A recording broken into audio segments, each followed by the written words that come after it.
இப்ப ஆசிரியர்களும் மாணவர்களும் ஒரு வார்த்தைக்கு மறு வார்த்தை ஆங்கில வார்த்தை கையாள வேண்டிய கட்டாய நிர்பந்தம். ஏன் இன்னும் கிளாஸ்க்கு வரல, ஏன் பீரியடுக்கு ஏன் வரல அப்படின்னு தான் நம்ம தமிழ் ஆசிரியர்களே கேட்கிறாப்புல ஒரு சூழ்நிலை இருக்கு. நம்ம பேராசிரியர் முருகரத்ன ஐயா சொல்லையில கூட இந்த திறன் ஆய்வு கருதுகளெல்லாம் மதிப்பீடுல இன்வால்வ்மெண்ட் நான் இன்வால்வ்மெண்ட் சொன்னாதான் நமக்கு நல்லா புரியுறாப்புல தோணுது. நானே அப்படிதான் அடிக்கடி சொல்றது. அப்படி அப்புறம் அப்ப இந்த தமிழ் ஆய்வு கூடத்துல கூட தமிழ் ஆய்வு கட்டுரை படிக்கும் போது கூட செம்மொழி மாநாட்டில் கூட அடுத்து வருவது டிஸ்கஷன் டைம் அப்படின்னு தான் நம்ம சொல்லலாம். இந்த பண்பலையில கூட தமிழ் வாழ்க ரைட் நம்பர் அப்படிங்கிற அடுத்தது அப்படிங்கிற ஒரு சூழ்நிலை வந்திருக்கு. அப்ப தமிழ் மெல்ல சாகுதா வேகமா சாகுதான்னு சொல்ல தெரியல நம்மளால. அப்ப பேராசிரியர் நாச்சிமுத்து ஐயா சொன்னாங்க, இந்த இஎல்டி ஆங்கில மொழியை கத்துக் கொடுக்கறதுக்கெல்லாம் ஒரு ஆய்வு கூடங்கள் வச்சிருக்காங்க. இங்கிலீஷ் லாங்குவேஜ் லெபார்டரின்னு சொல்லிட்டு பல கல்லூரிகளிலும் பல்கலைக்கழகங்களிலும் வச்சிருக்காங்க. இப்ப என்னமோ நமக்கு அந்த தருணத்தில் இருக்கதாக தெரிய வருது. இப்ப தமிழ் இப்படி செத்துக்கிட்டே இருக்கேல, இப்ப தமிழ் கற்றுக்கொள்ள நம்ம இளைய தலைமுறையினருக்கு கற்றுக் கொடுக்க தமிழுக்கு ஒரு ஆய்வு கூடம் தேவைப்படுதோன்னு எனக்கு ஒரு ஐயப்பாடு வருது. அந்த ஆய்வு கூடம் ஒன்று கட்டாயம் ஏற்படுத்தினால ஒழிய அந்த தமிழ் மொழிகளை சரியா சொல்லித்தர அதை கொஞ்சம் கொஞ்சமா பண்றதுக்கு சரி நினைக்கிறேன். எழுதி கொள்ளலாம். ஆய்வு குழு ஒன்று வற்புறுத்துகிறார்கள். அந்த அங்க நம்ம எல்லா இடத்துலயும் அங்க நம்ம கொஞ்சம் கொடுங்க ராமரிளங்கோ, அங்க நம்ம இது குவேப்பா ராமரிளங்கோ அப்புறம் பேசுவார். அவர் என்னுடைய மாணவர், நான் சொன்னா கேட்பார். கேட்க மாட்டாங்க, கேட்பார். நல்ல பிள்ளை. முன்னாடி உட்கார்ந்து 5-6 பேர் எங்கிட்ட படிச்சவங்க தான். வணக்கம். சொல்லுங்க. எனக்கு வேற ஒன்றும் இல்ல, எனக்கு ஒரு 3 ஐயங்கள் இருக்கின்றன. அது மேடையில் இருக்கக்கூடியவர்கள் கொஞ்சம் தெளிவாக்க வேண்டும் என்று கேட்டு போச்சா. இதுவரையில் 3700 ஆய்வேடுகள் அளிக்கப்பட்டதாகவும் 3700 பேர் பட்டம் பெற்றதாகவும் சொல்லப்பட்டது. எத்தனை ஆய்வேடுகள் மறுக்கப்பட்டிருக்கின்றன என்பது ஒரு வினா. எத்தனை ஆய்வேடுகள் மறுக்கப்பட்டிருக்கின்றன என்பது ஒரு வினா. ஏன் கொடுக்கப்படவில்லை என்றால் இன்னும் அவர்கள் அளிக்கவில்லை என்பதுதான் விடையாக இருக்கிறது. எழுதி கொடுத்தால் உடனே கிடைத்துவிடும் என்ற அளவுக்கு ஒரு மலிவான சரக்காக இந்த முனைவர் பட்டம் இருக்கிறது.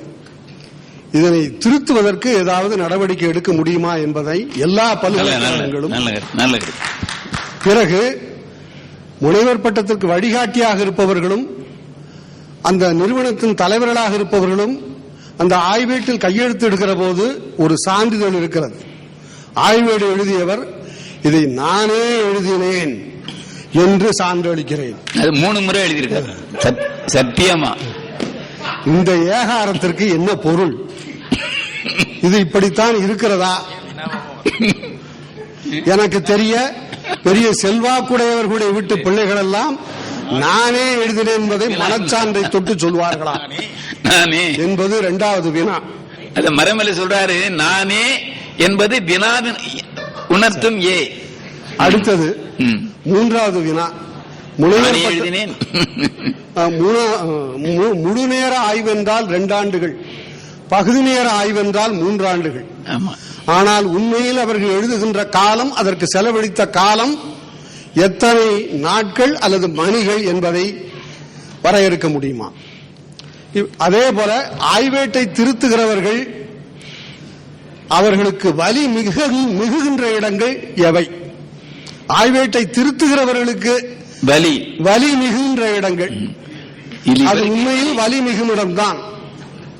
ஆய்வேட்டில் எங்கெங்கெல்லாம் ஒற்று இல்லையோ அதே போல எங்கெங்கெல்லாம் இருக்கக்கூடாதோ இதற்கு புறம்பாக இந்த ஆய்வேடு இருந்தாலும் கூட மேல்நாட்டு நூலில் 3 பிழைகள் இருந்தால் அந்த ஆய்வேட்டை திருப்பி கொடுத்து விடலாம் என்று எழுதுகிறார்களே, அதுபோல ஏதாவது ஆய்வேடு இருந்து திருப்பி கொடுக்கப்பட்டிருக்கிறதா என்பதையும் அறிந்து கொள்ள ஆவல். வணக்கம். சரியான 3 கேள்விகள்.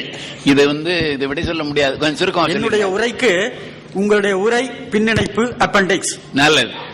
அடுத்ததாக சேவை சண்முகம் அவர்கள் ஏதாவது சில கருத்துக்களை சொல்வார். அப்பெண்டிக்ஸ் பின்னிணைப்புன்னு அர்த்தம். அதாவது நாங்க தமிழ்ல தான் சொல்றோம், அப்பெண்டிக்ஸ்னா தமிழ் தான். காலம் அப்படி ஆகி போச்சு. நீங்க தான் சொன்னீங்கல்ல, கிளாஸுக்கு வந்தியா, ஏன் லேட்டா வந்த அதுதான் நான் ரெண்டு கருத்து சண்முகம் அவர்கள். இந்த தமிழ் கல்வியை பற்றி முதல்ல பேசணும்.